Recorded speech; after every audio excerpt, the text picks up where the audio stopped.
안녕하세요. 다정한 남각정 다락방TV입니다. 오늘도 저의 다락을 찾아주셔서 감사드리고요. 사연 시작해보도록 하겠습니다. 시댁과 갈등 겪었던 이야기를 좀 해보려 합니다. 남편과 저는 연애 2년 끝에 결혼했고 슬아의 딸 2명을 두고 잘 살고 있었습니다. 처음에 결혼할 때도 양가 부모님 도움받은 거 하나 없고 결혼하기로 마음 먹고 나서부터 같이 돈 모았고 그가 모은 것과 합쳐서 준비했습니다. 처음에 시댁에서는 불만도 많았습니다. 저는 예단 이런 거 허례허식이다 생각해서 다 생략하길 원했고 남편도 좋다 해서 그렇게 하기로 했는데 시댁에서는 싫었던 모양이었어요. 남편이 우리 잘 살면 되지 그런 거 꼭 해야 되냐 설득해서 안 하게 된 거였죠. 좀 특이하신 분들인 것은 알고 있었으나 크게 개의치 않았습니다. 남편이 워낙 좋은 사람이었거든요. 검소하고 성실하고 무엇보다 저만 사랑해 줄 거란 확신이 있었기 때문에 주변의 것들은 보이지가 않았습니다. 남편은 삼형제 중 둘째였는데 뭐 워낙 이리저리 치이고 산 사람 같은 느낌이 있었습니다. 모든 걸 스스로 하려는 성향도 강하고 형한테는 형이라고 져주고 동생한테는 동생이라 져주고 뭐 그랬죠. 그런 모습이 안타까워서 항상 기 살려주고 싶었어요. 학비 같은 것도 다 본인이 해결했다 하더라고요. 뭐 꼭 부모가 그런 부분을 책임져야 하는 것은 아니지만 하려면 다 똑같이 해야 하는데 형, 동생은 다 해주고 남편만 본인이 해결한 것이었죠. 그렇게 해서 다 잘 되면 모르겠는데 큰아주버님은 결혼 전 사업 실패로 저희 결혼할 때 축의금 한 푼 안 내셨죠. 그러면서도 항상 허세 부리고 뭐 누가 보면 엄청 부자인 줄 알 정도로요. 도련님은 사회초년생인데 취직하자마자 대출받아서 도박을 했어요. 그거 시어머니가 다 갚아주고 이제는 그냥 조용히 사는 것 같은데 알 수가 없습니다. 여튼 문제가 많았어요. 남편이 귀찮은 일하고 동생 돌보고 뭐 그렇게 살았대요. 어떻게 그런 환경에서 이렇게 바른 사람이 낳는지 아직도 의문입니다. 그치만 남편도 문제가 있었죠. 너무 효자였어요. 부모님 말이라면 웬만하면 잘 들으려고 하는 편이었고 섭섭한 적은 많았지만 그냥 다 사랑하니까 그러시겠지 생각하고 말았대요. 처음으로 자기 의견을 말하고 자기 뜻대로 한 게 대학 간 거랑 저랑 결혼한다는 거, 예물 안 하겠다는 거. 그 정도로 손에 꼽더라고요. 뭐 다 상관없었습니다. 그냥 둘이 잘 살면 되니까요.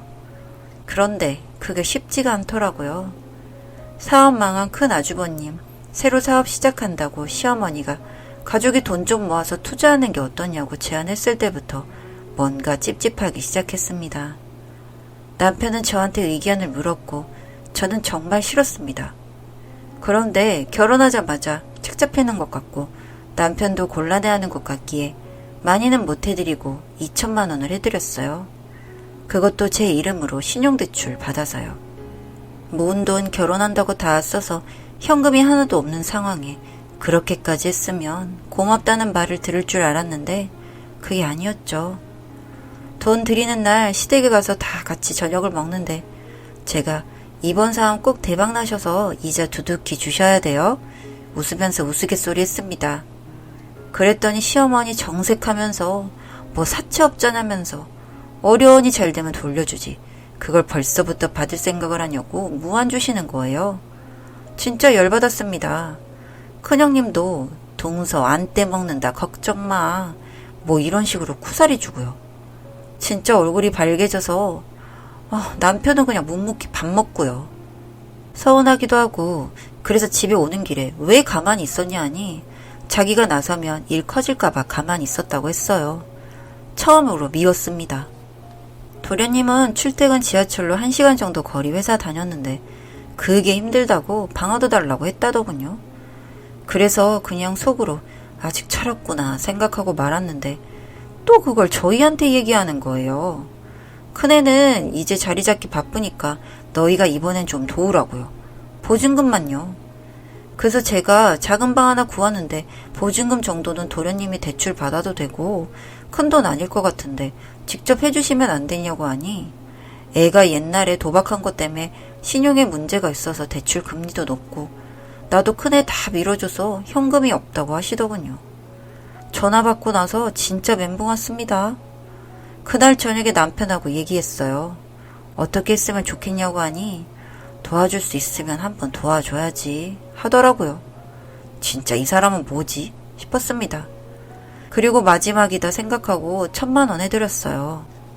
진짜 저희 집에 한 푼 간 적 없고 제가 도와드리려 해도 저희 부모님은 신혼인데 너희 자리 잡는 게 급하지 하면서 돈 열심히 모으라고 해주셨어요.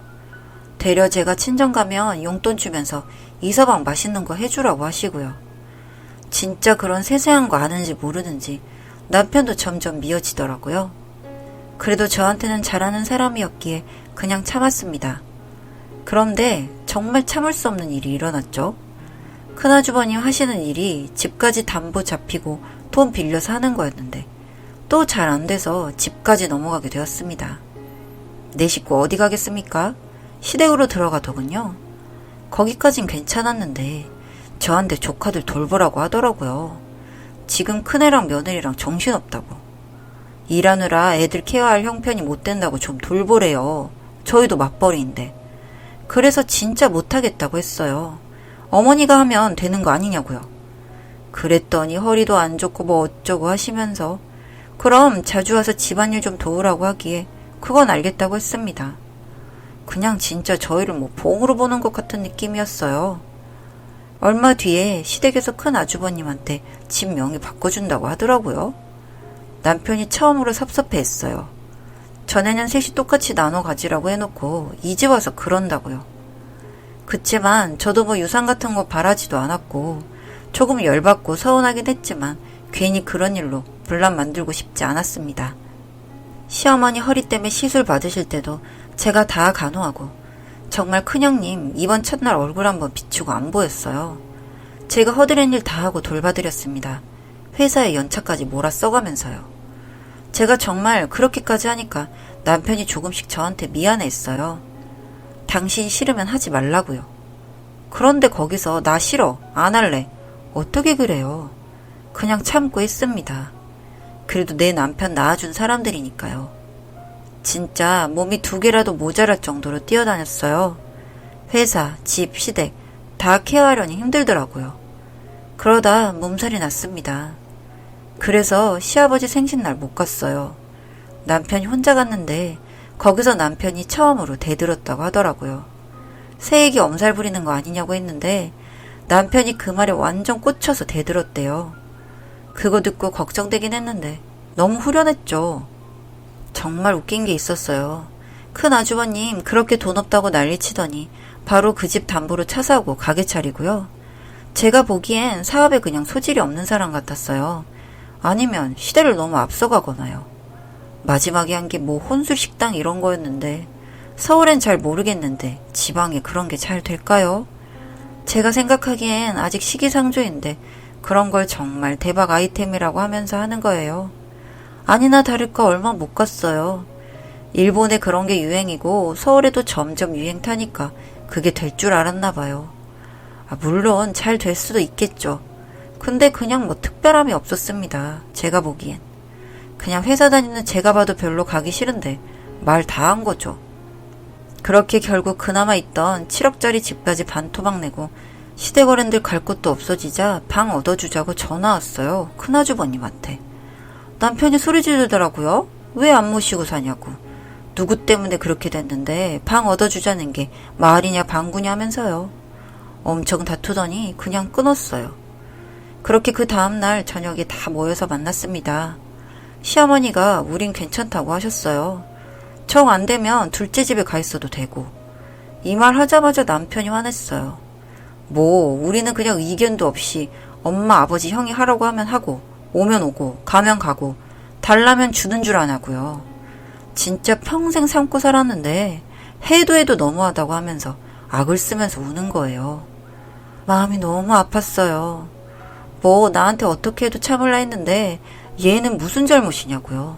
나랑 결혼해서 괜히 이딴 꼴만 보고 미안해 죽겠다고요. 큰아주버님이 왜 이러냐고 말리려 하니 이제 형이라 부를 필요도 없다고. 어제 요양국까지 생각한다더니 왜 여기 와서는 효자인 척 하냐고 하니 내가 언제 그랬냐며 얼굴 뻘개지시더라고요. 시아버지 시어머니도 벙찌시고요. 그때 해준 돈 집 팔았으니 다 가져오고 엄마 아빠 요양원 보내든 형이 데리고 살든 알아서 해라. 돈 안 보내면 민사소송까지 할 줄 알아라. 그 말 뱉고 저보고 가자고 하더라고요. 그렇게 집으로 돌아와서 저한테 미안하다고 사과했어요. 다 알면서 모른 척해서 미안하다고요. 많이 힘든 거 알면서도 그냥 내가 그렇게 살아서 당신도 그래야 되는 줄 알았다고요. 그런데 생각해보니 그게 아니었다고요. 많이 울고 서로 위로했습니다. 뭐 그날 이후에 시어머니 전화 오고 미안하다 미안하다 해도 남편이 전화 뺏어서 뚝 끊어버리고 완전 영 끊으려 하는 줄 알았어요. 빌려준 돈 다 받고 딱 관계 정리하더라고요. 진짜 이래서 착한 사람이 한번 돌아서면 무섭다 싶더군요. 큰아주버님 결국 변두리에 작은 아파트 하나 얻어서 시부모님들 모시고 살고요. 근데 저한테 계속 문자오셔서 못 살겠다고 하소연하세요. 가정부인지 뭔지 모르겠다고요. 그렇게 죽고 못 사는 큰아들하고 같이 사는데 힘드신 점이 많으신가 봐요. 남편이 마음 불편할까봐 방법을 생각하고 있습니다. 어차피 받으려고 생각도 못했던 돈 받았으니 그 돈으로 저희 집 근처 작은 방 하나 얻어서 제가 자주 들여다볼까 싶기도 하고요. 뭐 그렇습니다. 모실 자신은 없고요. 여튼 정말 힘들었던 신혼이었어요. 남편 덕분에 평화를 찾게 되었고 사랑도 확인하게 되었네요. 긴 글 읽어주셔서 감사합니다.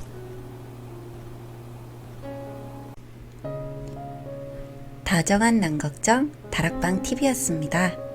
다락방 주인에게 구독과 좋아요, 알림 설정으로 응원해주세요.